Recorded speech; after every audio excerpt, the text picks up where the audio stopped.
তলফালে দেখিছেনে নাই পুৰা ধোৱা এনে কোৱা নাছিলোঁ মেঘৰ ফেক্টৰী বুলি ইয়াক বহুত ভাল লাগিছে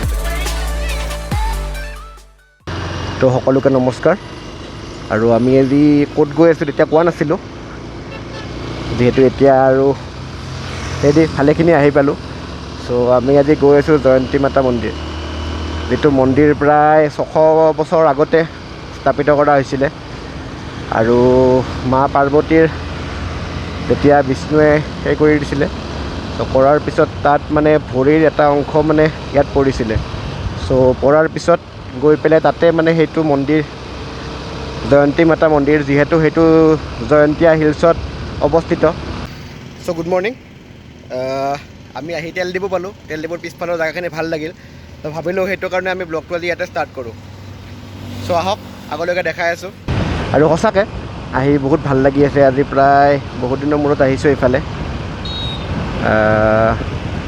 খুব ভাল পাব আপোনালোকে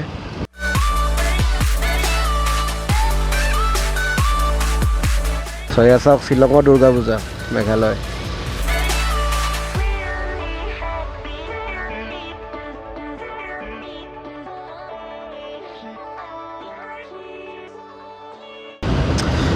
এয়া আৰ্মি বেলে সঁচাকৈ ইহঁতৰ লাইফটো কিন্তু বহুত কষ্টকৰ হয় দেই মানে নিজৰ ঘৰ এৰি আহিব সংসাৰ এৰি আহিব আহি পেলাই বেলেগৰ ৰক্ষা বেলেগ মানে দেশৰ ৰক্ষাৰ কাৰণে বাহিৰত এনেকৈ কষ্ট কৰি ঘূৰি আছে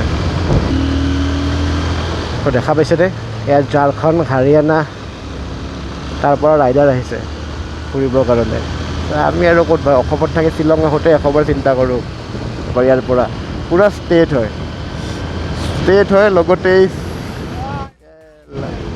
কেনেকৈ এটা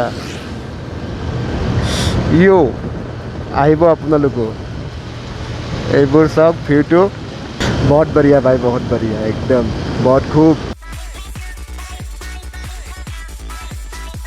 তো এইফালে শ্বিলং আমি আজি শ্বিলঙৰ ফালে নাযাওঁ শ্বিলঙৰ পৰা যিটো চিধা গৈছে এইফালে যাব লাগে জয়ন্তীয়া মাৰ মন্দিৰ আৰু এইফালৰ শিলবোৰ চাওকচোন এবাৰ কিবা বেলেগ ইউনিক কাঠ দি থৈ দিয়ে আৰু এদিন আহিম শ্বিলঙত এটা ফেষ্টিভেল আহি আছে চাগে সকলোৱে গম পায় আহিম বাৰু দেখাম আপোনালোকক নৱেম্বৰৰ চ' এইফালে আহি পোৱা নাছিলোঁ আজিলৈকে মানে আহোঁ এইফালৰ পৰা চিধাই শ্বিলঙৰ ফালে গুচি যাওঁ এইটো চাওক মজা এটা আহিছেনে আহিব লাগে চ' এইটো চাওক সঁচাকৈ দূৰৰ পৰা বহুতেই ভাল লাগিছে আহিছেনে যা তা ভিউ মানে সঁচাকৈ যা তা আমি শ্বিলং এয়াৰপৰ্টৰ ৰাস্তাটোৰে গৈ আছোঁ এইফালেও যোৱাই ওলাব পাৰি সুধি গৈ আছোঁ আহক আমাৰ লগত আজি যাওঁ এটা বেলেগ মন্দিৰত আজিলৈকে ময়ো গৈ পোৱা নাই যাম বুলি আশা এটা কৰিছিলোঁ এবাৰ মই টিভিত দেখা পাইছিলোঁ ফাৰ্ষ্ট যে এটা প্ৰাচীন কালৰে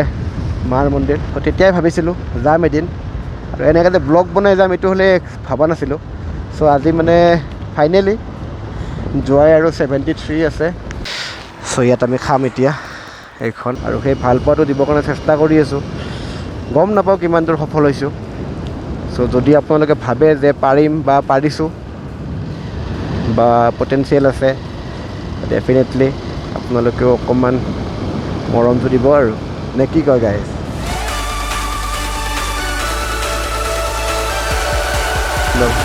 গাড়ী নাই আজি বতৰটো সঁচাকৈ বহুতেই ধুনীয়া ক্লাছী ৱেডাৰ আৰু মানে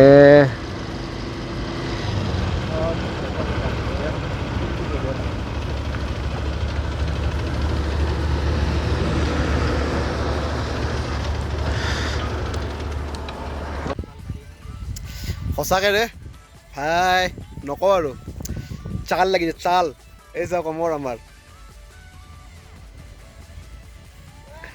এই ফোন কৰি আছে হ'ব বাৰু একো নাই কি কয় জেগাটো সঁচাকৈ মানে ৰখিলোঁ ইয়াতে অকণমান ভিউটো দেখাই আছোঁ আপোনালোককো তলফালে দেখিছেনে নাই পুৰা ধোৱা এইফালে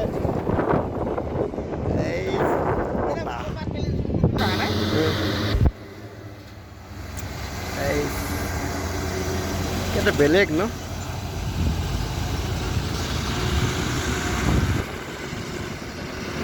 মজা চ' এইবাৰ ভিউটো চাওক সেইখন মাততে দেখা পাইছে ট্ৰাক এখন পৰি আছে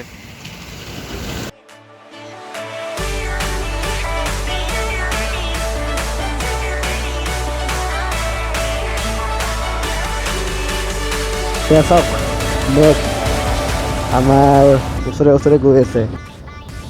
কেনেকুৱা এটা ধুনীয়া লাগিছে মানে মই ছিকিমৰ পিছত নেক্সট মই ইয়াতে মানে এই ফিল্ডটো পাইছোঁ দেই।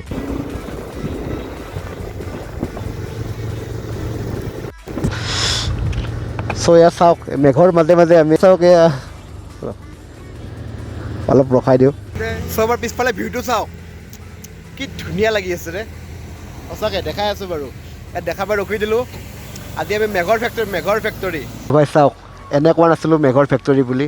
এয়া চাওক মেঘ বনি আছে ইয়াতে, আৰু এইকাৰণে মানুহে গছ কিয় ৰুব লাগে অলপ, এইকাৰণে অলপ মানুহে গছ চছ ৰুব লাগে, তেতিয়াহে এনেকুৱা এটা ধুনীয়া পৰিৱেশৰ মাজত থাকিব পাৰি। নহ'লে সঁচাকৈ পৰিৱেশ ধ্বংস হ'ব গৈ আছে, বেছি দিন নাই আৰু। যদিহে এনেকুৱা মেঘ লাগে গছ চছ অকণমান ৰুব আৰু, নে কি কয়? ময়ো ৰুব লাগিব, ক'লে নহয় বাৰু। Welcome to Jaintia hill. আগত বৰ্ড এখন আছে, এই বৰ্ডখনৰ পৰা লেফ্ট ছাইডেৰে কাটি আহিব লাগিব।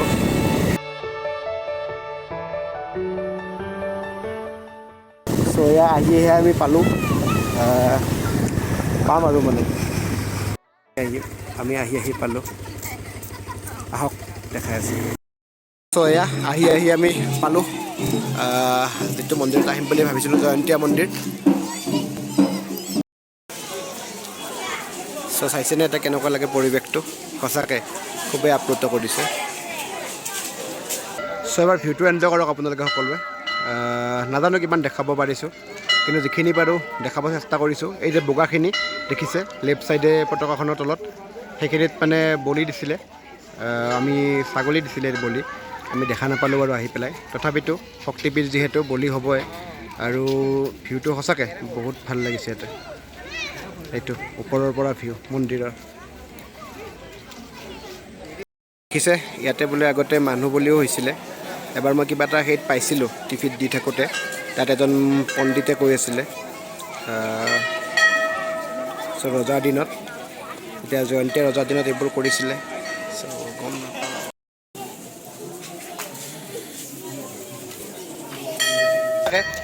অহা ৰাস্তাখিনি কষ্ট হয়, বহুত দূৰ বাইক চলাব লাগে, কিন্তু আহি পেলাই কষ্টটো নোহোৱা হৈ যায়। সেইটোৱে চাগে ৰাইডিঙৰ মজা, এইটো মই দেৰিকৈ লোৱা আৰম্ভ কৰিছোঁ, কিন্তু ষ্টাৰ্ট কৰিছোঁ আৰু। আহিব আপোনালোকে, ভাল লাগিব। চ' আমি ৰিটাৰ্ণ হ'লোঁ, নামি আহিলোঁ, আৰু ভাবিছিলোঁ ওপৰতে শেষ কৰোঁ, কিন্তু কিলোমিটাৰ দেখুওৱা নহ'ল কিমান কিলোমিটাৰ। একজেক্টলি প্ৰায় 163 কিলোমিটাৰ হ'ব ঘৰৰ পৰা, যদি চাব যায় 163 কিলোমিটাৰ হ'ব। আৰু আহি পাই অকণমান ভাগৰ লাগে বাৰু, কিন্তু আহি পাই বেয়া নালাগে, গোটেই ভাগৰ মানে নোহোৱা হৈ যায়। চ' আহিব, এয়া অমৰ ভাল চলাইছে, বহুত দেৰি চলাইছে কিন্তু ধন্যবাদ।